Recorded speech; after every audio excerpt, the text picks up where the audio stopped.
When you feel like life has dealt you a hand of unfair cards, instead of folding, you double down and you stuck in the game. You faced battles, you felt broken, but hey, do us a favor, put your hand on your heart. You feel that? You're still here. Welcome to the Resilience Files Unlocked, where survival meets transformation. Welcome back to the Resilience Files podcast. I'm your host, Carrie Bernunz, actress, stunt woman, and I am so excited about today's episode. As you all know, this space was created for honest conversations about survival, healing, faith, forgiveness, and choosing to break cycles. Trigger warning, this episode includes discussions of childhood trauma, addiction, suicide, and just please take care of yourself while listening. We want you to be inspired, but we also care about you here at the Resilience Files. So if this podcast is not for you, feel free to send it to a friend. But if it is for you, sit in a place where you can listen calmly. Today's guest is so special, and her story, it's phenomenal, guys. Let's talk about it. Look, her name is Polly. Polly shares a powerful story of growing up as a daughter of a man connected to cartel activity and national scandal, losing her father at a young age, and also walking by faith and ultimately finding healing, forgiveness, and restoration. We do here on the Resilience Files, we like to read our guest essay and give you a little preview of their life. And then we hop into the interview part, and you'll hear from Polly herself. My name is Polly Betzner, and there are a lot of things that have happened throughout my life. I am the daughter of the largest drug smuggler in U.S. history. My parents separated when I was 6 months old, and my dad was a crop duster. On my 7th birthday, my dad killed himself. For the next 9 years, I believed he was dead. However, there had been some kidnapping involved. My school was shut down, and my mom and I were stalked. We now know it was the cartel. I later found out my dad was alive through an article in Arkansas. I was born in a small town in England, Arkansas, and later moved to New York to model and act, then to Los Angeles to work, and later back to Atlanta to go to college. When I discovered my dad was alive, I was living in Memphis. The front page of the paper read, Gary Wayne Betzner, indicted for possession of 1,000 kilograms of cocaine. That is when I realized that all those years, all the things that had happened to my mom and me were because my dad was involved with the cartel. He was also involved in the Iran-Contra scandal and worked for the CIA. I went to see my dad in prison over the next 12 years. He was eventually released, and we have begun to have an okay relationship.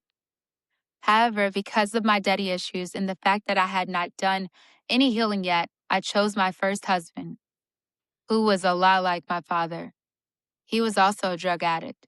We were married for 8 years and had 2 beautiful children. When we divorced, I had to raise both of my children pretty much on my own.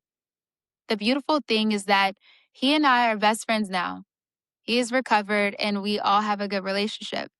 I have forgiven him, and my faith is a big part of why I can truly say, I forgive you. From age 16 to 35, I walked away from my faith. I had many crazy things happen after my dad came back into my life, and now I know it was rebellion. I was a deadhead. I saw 350 Grateful Dead shows. I was a stripper, I graced covers of NASCAR magazines, and I did all kinds of things. Now I know it was because I was empty inside. At 35, I found myself again with Jesus. At that time, I was raising 2 kids by myself, living in one room at my mom's house, and going back to college while my ex was on the streets. I earned my master's degree in education and became a school teacher. My dad and my relationship kept getting better and better. After being divorced for 10 years, I married husband number 2. I still not have done the inner healing around my daddy issues. While we were married, I wrote the book, You Got Daddy Issues, and the documentary, The Invisible Pilot, came out. My dad and I were able to collaborate and tell a story of what happened to him and us throughout my life. It was a beautiful story of redemption. After writing my book and through lots of healing and lots of prayer, I realized my relationship with Husband number two was also toxic. I have forgiven him and we are no longer married. I flew to Arkansas this summer and was able to forgive my father. My dad received Jesus, which was beautiful, and he was completely healed of heart failure. My dad is one of my best friends now, which is amazing. The one stable thing throughout my whole life and the rock I can point to besides God has been my mother. She was one of the founders of Federal Express and a single mom my entire life. She is truly the reason there is so much joy, faithfulness, and loyalty in my life. She has helped me through all of it. Wow, what a beautiful story, Polly. Oh my goodness. That's so Ah, sweet. wow, girl, so much twists and turns in there. Wait a second. Polly, first question. How do you feel hearing your story read out loud? I was like, "Whoa, I wrote that really fast." Like, it was so easy to write because, like, I can remember my first time I ever wrote about my dad was, like, when I was 16 in a psychology class. He said, "Write about childhood trauma," and had never told anyone my story because we just moved to New York City. And I wrote it so fast, but it was because it was on the tip of my tongue because it was in the tip of my heart. So when I wrote that to Yeah. you, I was like, "Whoa, look at this story." Like it's just right there because it's a habit, like I could play it back because of writing the book and all the healing that I've gone through like over the past few years. So yeah. Yeah, wow, that's beautiful. You said it was the tip of my tongue because it was the tip of my story. Let's take it back for a moment. Your early childhood. What do you remember most about your early childhood? Well, I remember I have one vivid memory. So when my parents got divorced, my dad, well, he was pretty abusive to my mom. She left him because he was cheating. And I never hardly ever got to see him. So like my last like vivid memory of him was like literally on the tarmac in Memphis. My mom drove us to the tarmac because remember she worked for Federal Express, so she had like permission to drive her car on the tarmac. And he pulled up in his Yeah. and he got like out of the airplane with like this big giant like Jerry curl from back in the day. Like he had this big perm, right? And she had a coat on. And I was in the car. I was like 5 years old. And my mom got out of the car to like go get money, like a check because we were broke. We didn't have any money. And I remember getting back in the car and I was like waving at my dad, like, hey, like, and that was like the last time my physical memory I had of seeing my dad alive. And my mom got back in the car. She's like, baby girl, we're going to be fine. And it was like $1,500. I mean, the guy was like clearly already making money, not crop dusting. And then that was my last time I saw him alive Right. until I saw him in prison. Wow. Wow. I'm sorry to hear that. That was your last experience of seeing him. Do you remember at that moment how you felt as a child? How old were you? I was 6. I was 6. Oh, And my so mom was like really awesome. Like she never ever dated anyone, like because she wanted to protect me. And I think inside she knew because like when I was 4 years old, she had a boyfriend and he sexually assaulted me. But like I never told my mom. I never told my mom. I never oh, told my mom till I was 21 because he was, I mean, and that's just for your listeners out there. Like if you're a single parent, I'm not trying to make you be afraid, but you got to be careful who you bring in your house. And my mom was like, the sweetest woman. Like she never would date any weirdos, bring anybody around me. She trusted him. And then when he did that, he told me as a 4 year old that he would kill my mom and I would have to live with him. So like I already had a lot of trauma, like not just from my dad, from that, and my mom being a single mom, having to work all the time, like, 60, 70 hours a week, just to put like food on the table. So I had like already right. all that stuff going on as a little kid in my brain. I finally, did therapy and told my mom, but I was like 21 before I ever told her. Oh, I'm so sorry that that was your experience, and Yeah. God bless your younger child version of you. And I hope this also serves as a reminder to anybody that's listening today to just be mindful of who you allow your children to be around and to teach your kids to continue to advocate for themselves, even in the midst of an adult that threatens to kill or take something away from them, to still be able to speak up so Yes. that adult is held, you know, held accountable for their wrong actions. So I'm sorry that was your experience. I lots of fun stuff too. My grandparents started the Dairy Queen, but it was like Dairy Delight in Arkansas. And Oh like, wow. tons of times like they're cooking cheeseburgers and malts down at the Dairy Queen. And my grandpa had a garden and I spent a lot of time there. I had like a lot of fun stuff. Like, but those were the like trauma things. Like Yeah.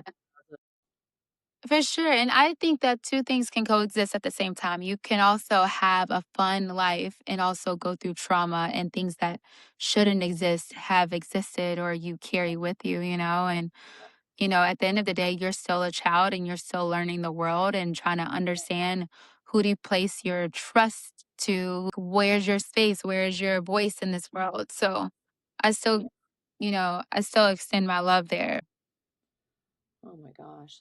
Really? Honestly? Like not until recently. Like, you know what I mean? Like I always was like, what's up with all these other kids? I got a mom and a dad. Like I only got a mom because I thought like, when the pastor literally came to my house when I was 7 and it was my birthday too, to tell me my dad had killed himself. And so like Wow. I just went up to my room and played Barbies like for like 2 days. Like that's all I wanted to do was play with Barbies. And then I just went on with life. Like my dad's dead. Like my mom's a widow. Like I think I just kind of had it like that when I was little. But like a lot of really weird random stuff would happen. Like when I was talking about the school getting shut down, like once they like locked me in a room when I was like Yeah. 12 before my dad came back to life and said like, "Oh, there's a kidnapping. Someone's called, they want to kidnap you." I was like, "Who would want to kidnap me? My mom and I don't have any money." Because I didn't know about my dad yet. So lots of like Yeah. weird stuff like that happened. Wow. Yeah. Oh, I'm sorry that happened, but it's such a what's so interesting is you still being able to remember these memories and just to show like how significant they were in your life during that moment and still that they carry a lot of weight. When you first discovered that your father was still alive through the newspaper, how did you even end up seeing that newspaper? So Arkansas's tiny. Like I lived in Memphis, but we would drive over 2 hours to England, Arkansas, as a fellow Memphis girl, right? So we would drive over to Arkansas. Yeah. Yes, Memphis. Go Tigers! Anyway, we would drive over to Arkansas, and like the little tiny newspaper was like, so everybody was like, "Polly, oh my God, your daddy's alive!" I was like, "What is happening?" But I remember, like, I was Yeah. 15. I was always different than my cousins. Like I didn't have any siblings, but I had cousins and they always stayed in Arkansas, but I moved to Memphis. So I was always kind of different. Like I was into punk rock early. I was really rebellious. I was smoking pot at like 12. Like my mom would take me to church on Sunday and Saturday and Wednesday, but I was like drinking alcohol behind her back. And like I knew like, the Bible good enough. Like I can't be slutty, but I can drink alcohol and like Jesus won't be as upset with that. Like my brain worked like that as a little kid because I had all this trauma. Like I was like, okay, well, I won't like be promiscuous, but like I'll smoke some weed and like, get drunk. You know what I mean? Like I knew I was different than other kids. Yeah. I thought I was rebellious. I didn't know like my real thing was that I was so much pain. But when I found that out when I was 15, I remember looking at my mom like, what happened? And then those half siblings, the one that my dad got this other woman pregnant and married her, they actually went with my dad. So like there was no Oh, internet or anything back then. So like I didn't know how to get in touch with them. But then once I found out like they knew the whole time, I saw them like once or twice when my dad was dead, but they never told me. And so I remember thinking, why didn't he pick me? Was that so ugly? Maybe it was because I was such a bad kid. Maybe I didn't talk right, or maybe I didn't dress right. Like as a 15-year-old, yeah, that's what it's I not thought. your fault. I know, but that's how. And then like Yeah, but it that's was when, not your fault at all. yeah. But like as a teenager, that's what I thought. And then I became bulimic and like really Oh, got into absolutely. drugs to like self hurt myself because I just didn't have the comprehension. Like it had nothing to do with me, like at that age. And then my mom took me to, I was like, we're going to go see my dad. And so she took me to Jacksonville, Florida. And like he wasn't only arrested for 1,000 kilos of cocaine, he was also arrested for being involved with the whole thing with the Iran-Contra scandal. So like his story, like Made in America, is literally my dad's story. Like Barry Seals is not a real he that is his story. Like they took his story. Wow. That's his story. Maybe like look up Gary Wayne Betzner, go on YouTube, look up him in front of the CNN, in front of the investigative hearing, and be like, oh my God, like that's his story. Like, you know what I mean? But I remember going to jail and they Yeah. had him, like in this really weird like room, like a library and a lawyer's office. And they brought him in handcuffs on his hands, Yeah. feet. And I remember like looking at the bailiff. I was like 15 years old, you know. I said, listen, I thought my daddy was dead for the past 10 years. Like, I need to hug my dad. Like, you need to take those handcuffs off my dad so I can hug my dad. And they did it because he was a flight risk because he was so famous, you know. And they Yeah. undid his handcuffs and he hugged me and he was like, I love you. I'm so sorry. Like, I wanted to tell you, but I thought they would kidnap you. I was like, oh, that's who those two cartel members were that showed up at our house unexpected and Oh, wanted a wow. picture of me when I was 15. Like, it all started making sense. My mom slept with a gun under her pillow. Like, weirdos would follow me home from school. Like, all this really weird stuff would happen. It all made sense. In that hug, it all made sense, you know? Yeah. Absolutely. My goodness, my girl. Wow. That was a lot for a child to process and to go from childhood to, you know, your adulthood and that mix of that process. You were going through so much. What did it feel like to finally hear your dad say, I'm sorry, I didn't want you involved in any of this, and that that's the reason that he didn't have you a part of that? I was really, at that age, too immature to get it. I was like just way too immature to get any of it. You know what I mean? Like, I just was too little to even hear that. All I could hear is, all I could hear in my brain was, why didn't you take me? Oh, You know, that's all I I could understand. hear in my brain is, why couldn't you take me? But now that I'm older and I've done a lot more therapy and a lot more inner healing, that little 15-year-old girl is thinking, like, so if there's any young people listening to this podcast and your dad or mom are still alive and they did things to you that weren't correct, if they say they're sorry and at this age, regardless if they continue to act crappy, they continue to let you down, understand that you've got to take that I'm sorry. That doesn't mean that you have to like put up with bad behavior, but you've got to accept that inside your soul so that you don't spend the next 30 years of your life trying to get I'm sorry from your dad. Do you see, you know what I mean? Because I spent the next 25 Mhm. years like not really grasping what he told me when I was 15. Yeah, that makes sense. And I'm so, yeah, thank you for saying that. So if anybody is listening today, like even sometimes the sorry is just so you can remove that weight off of your shoulders and allow yourself to move forward. I want to talk about that transition of you finally saw your father in prison and now you're here, but it doesn't completely heal those childhood wounds that your father left you, and it led into the relationships that you had. Yeah. And you talked about it affecting the relationships, like the influence of your dad's relationships ended up with your influence on your romantic choices. When did you realize that this was a pattern that existed with who you chose and why you chose them? On number two. On husband number two is when I finally realized, like, whoa, pattern, you know, like when I was 26, let's see, I moved to Newport Beach when I was 18. And I started acting. I started doing a whole bunch of stuff, but I also started dabbling in drugs. And I started following the Grateful Dead. And my mom was like, this girl is going to die. We got to get out of here. So that's why I went to Atlanta. But I still didn't. You can move yourself out of a problem, but unless you heal the root, you're never going to, Um, it's going to follow you. But I still had that emptiness. So I still did drugs in Atlanta. And so I went to college, but I was still partying and stopped going to the Grateful Dead shows, but started becoming a stripper. And my boyfriend was a cocaine dealer. And I was like, this is awesome. I didn't even like, I didn't even have the brain power to think like that was wrong. We definitely weren't in church anymore either. And we dated and our relationship was pretty toxic even when we were dating, but I just was like, oh yay, he's gonna make such a good husband. Like his parents are still married. That was my whole thing. Like his parents are still married. We're gonna stay married forever. And I got pregnant like immediately and he kept partying. So we like left Atlanta and moved to San Diego to get away from all that craziness. But unless you heal the inside, it's just going to follow you. So when I came to San Diego, we had a pretty tumultuous relationship and we ended up getting divorced.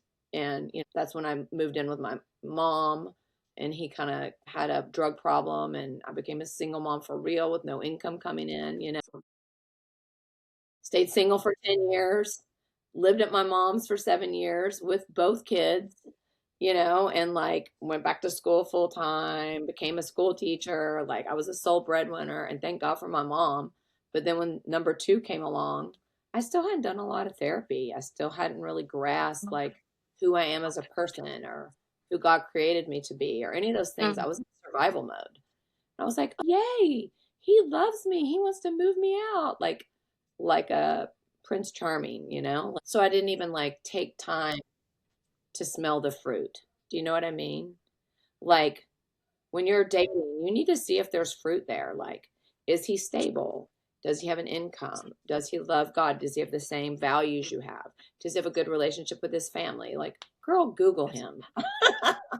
Google him. Yeah, absolutely. But I did all that and I was like, you know what? He's a good person. Like he knows me from when I was 18 when we were deadheads. Like it's meant to be. I saw the red flags, but I just glossed right over them because I still had not gotten through the stuff in my soul. Like Yeah, that I've makes not a lot of gotten through sense. all that. Several things there, and thank you for sharing this, is that when you left San Diego to move to Atlanta, and then all of a sudden, like you said, those same patterns repeated itself because the healing comes from the inside. It's not just because you put yourself in a completely different situation that all of a sudden things are going to drastically change for you. It was that you really needed to be pruned and to snip those like bad weeds away and then place yourself in a new environment. But I wanted to know, you also mentioned that you all were going to church a lot in your childhood. And then Yeah. all of a sudden you found yourself to not going to church at all. What caused you to walk away from God in the first place? Well, my mom had a guy when I was like 16 and we moved up to New York and she kind of walked away from God. And then when we moved to New York, we didn't find a church. And then we moved to California. She didn't really go to church because she was kind of in this kind of toxic relationship with this man. And then when we moved to Atlanta, I was, wild now. Now I'm like on one. I'm in college. Why I wasn't looking for church. I didn't even think about church. And my mom wasn't going. So because she wasn't going, I wasn't going. I just like, I think I felt so much shame as a kid, like that I was so wild. And I went to like a very religious church, like Southern Baptist, and that I thought like I was so bad, like that Jesus wouldn't love me, like, because I was just too messed up. That's why I think I didn't look for church because I felt like church would judge me. I didn't understand the true love of God. I only understood that church would judge me and I was too bad to go to church. That's what happened. Yeah, thank you. During that process of you feeling like all that, then when did you feel like you hit rock bottom and said, God, I need you, and that you wanted to like reignite that faith Yeah. in your life again? So after my divorce and I moved in with my mom, it was like the kids were with me every other weekend until my ex-husband, he's doing great now, by the way. We're like best friends. We have a very good relationship. Like we're Yeah. forgiving each other, like all the things, right? But Yes. before he became displaced and he wasn't doing good again, like I had weekends where I was like the weekend warrior mom.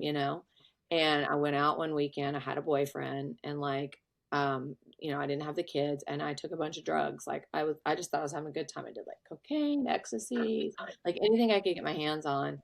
And my boyfriend was throwing up all over the bar. Like I was like, I got to get him out of here. I literally put him, 250-pound dude, on my back in stilettos and walked out of the bar to put him in the car. Here's caretaker girl.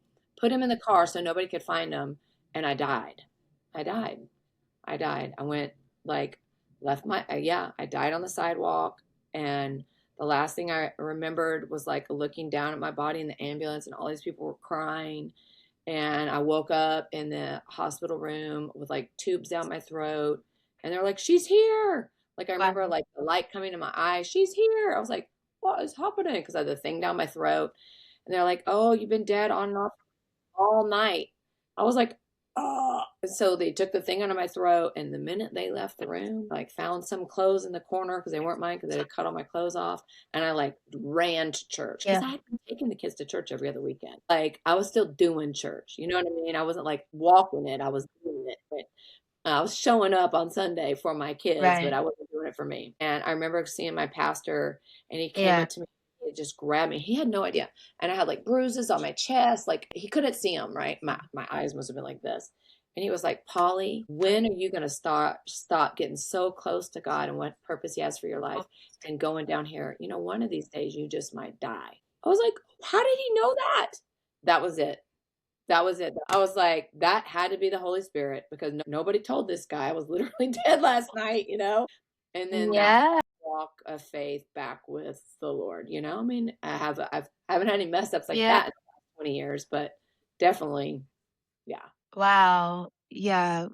Woo. I mean, being that close to death and being at death technically and wondering you could have not woken up. I'm happy that you're here with us to share this story. What did you feel like when you said, because I think that a lot of people do this, right? They go in and it's like they go to the gym and they just swipe their cards, they check in, they look around and say, okay, I've been here. All right, I'm out. And it's just like this like check mark thing and looking at church like that check mark thing. When you chose to take your kids to church during that time, and was it because you said, I know that something exists here and I want the kids to experience it, even if I don't fully understand it or like it right now? And then were you feeling like when you were still doing cocaine and other drugs, was that just another cry out to God or cry out to you feeling this void of just like life at that moment? Or how do you feel? Well, How now were I you feeling? like now I know that that was like this personality thing that I had. It was like one foot in the world and one foot at church because that's what I had done my whole life. I got molested by the guy, but I would just say happy so my mom didn't know. I would do drugs and party, but I'd be great at school. Like I had this whole life of like two sides of me because I had had so much trauma as a kid and I hadn't like repaired my soul yet that when I went back to church, I knew it was what was best for my kids. I knew when I was little. I remember when I got saved when was 6. I just had that feeling the Holy Spirit just washing over my whole body when I was 6 when I got saved. And I wanted my kids to feel that safety of a father in heaven, of what I felt when I was little. Even though I didn't feel like I was worthy, I wanted my kids to feel that. But I knew going to church, I was still sin in like active sin, hardcore. But I knew that God loved me anyway. I was starting to get that God loved me anyway and He would clean me up eventually. And that He would put my broken vase back together. It's like my whole life has been this vase of just shatter, shatter, shatter, shatter. But slowly, what God does over time is He gets gold, and He starts to put that vase back together. And it's so much more beautiful than if you Mm. just had the vase from the original. Those broken pieces are what like help us help other people that have been through whatever we've gone through. So even though I've gone through like so much in my life, I know that it was all for a purpose to help, a younger girl, like say, hey, no, your dad did not leave you, little girl. He just left. Like, when I wrote my book in 22, that was like when all the pieces started coming together. And I was like, when I wrote that one sentence, I just literally just wrote that one sentence. My dad didn't leave me, he just left. Woo! I was like, oh, whoa, what? Yeah. Let's talk about that because you talked about how God, you kept going and you kept realizing, well, God is gonna forgive me and I'm gonna change and things will happen. And talking about forgiveness with God, but also talking about forgiveness with your, physical father that was on earth. What led you to forgiving him? And then you wrote the book. So what led you to say, like, I'm done, I'm tired, I want to forgive you? Was it for you? Was it for him? Was it for all of it? So I had already forgiven him, but I didn't really because I kept picking the same guys. If I really had forgiven him, I wouldn't have picked the same men twice. You know what I mean? So when I wrote the book, when the pandemic Yeah. happened and everything was shut down, I wrote the book and then I flew to Arkansas and I met with my dad. And literally the first page says, dedicated to the survivors of a narcissistic parent. So my dad, I got the book and I'm like, here I am with the biggest, baddest drug dealer ever in history, right? Like literally he was the biggest. And I said, Daddy, I said, I am not going to publish this book and nobody's going to ever read it unless you say it's okay. He's like, well, why should I do that? Why should I be okay with this book, Polly? I said, well, Dad, you can either A, go down in history as the biggest, baddest drug dealer ever, or B, you can go down in history as helping little girls like me forgive their dad and have peace. He's like, I'll choose the second one. I was like, all right.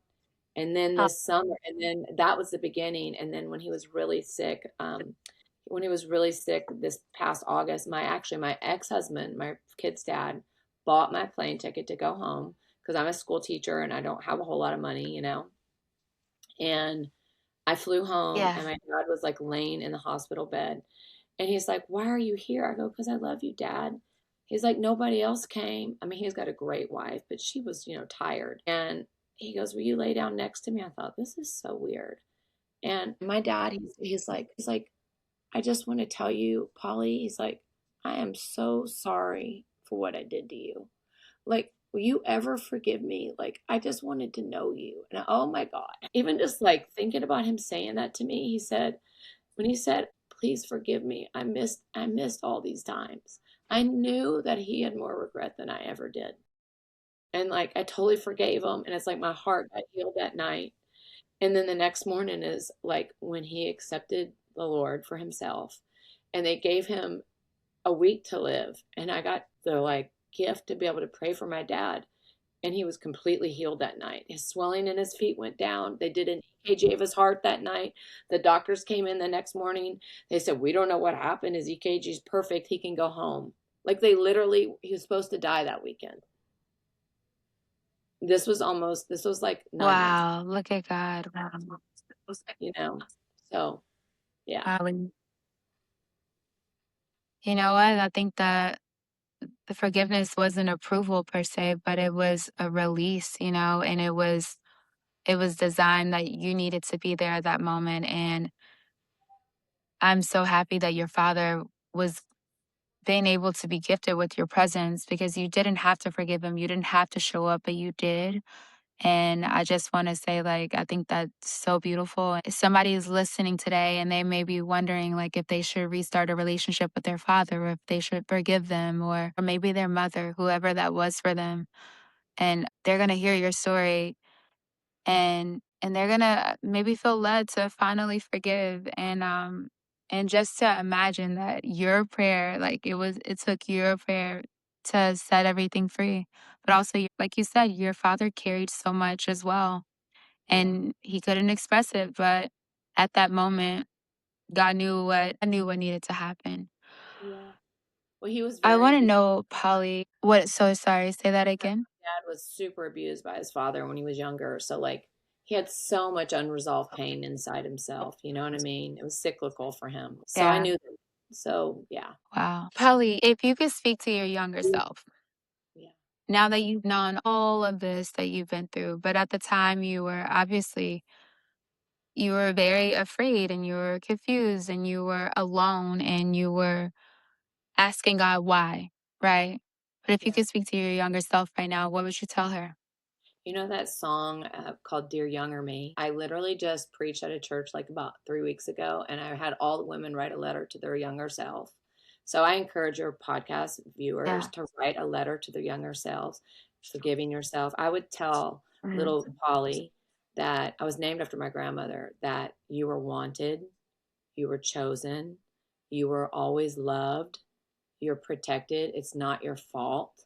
There's nothing wrong with you, that you're beautiful, that you're smart, that you're going to be okay, that the road might be bumpy, but you're going to be okay, and that God loves you so much that you just need to put one foot in front of the other and don't get caught up in the world because the world's not going to ever bring you happiness. You just need to keep your foot on my path and that I'm going to show you the best road ever. And I know that if I would have heard those when I was little, I wouldn't have the story now to help so many people, but it would have probably saved me a lot of hardship, you know? But like, I would have told my younger self that. Yeah.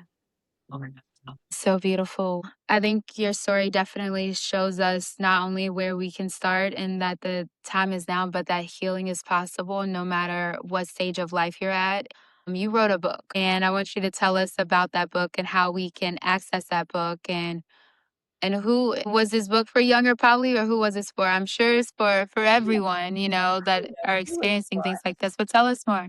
I know who it was for. I just knew I needed to do something, you know? It's called You Got Daddy Yeah. Issues. I have a website. It's www.yougotdaddyissues.com. So my ultimate goal is to like not have to teach forever, is to go around and help people with their daddy issues and do like a little daddy issues cafe and like go different places selling my book. But I want to build like soccer fields in Mexico, Yeah. and in impoverished churches and call them daddy fields. Like that's like a big heart desire of mine, for to see kids play Oh, with their I dads, love that. to see like kids play in a soccer field with their dads, you know? And so I wrote the Yeah. book to heal myself, really.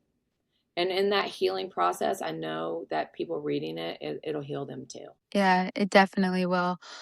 Well, you all heard YouGotDaddyIssues.com. We'll put the links and everything below so you can get a book. And if you don't feel like it's for yourself, maybe it's for someone you know. You sometimes got that girlfriend or your guy friend or whoever that calls and say like this, and this, and you know that healing is near for them or near for you, and that this book is a one step way of getting closer to that healing journey for you.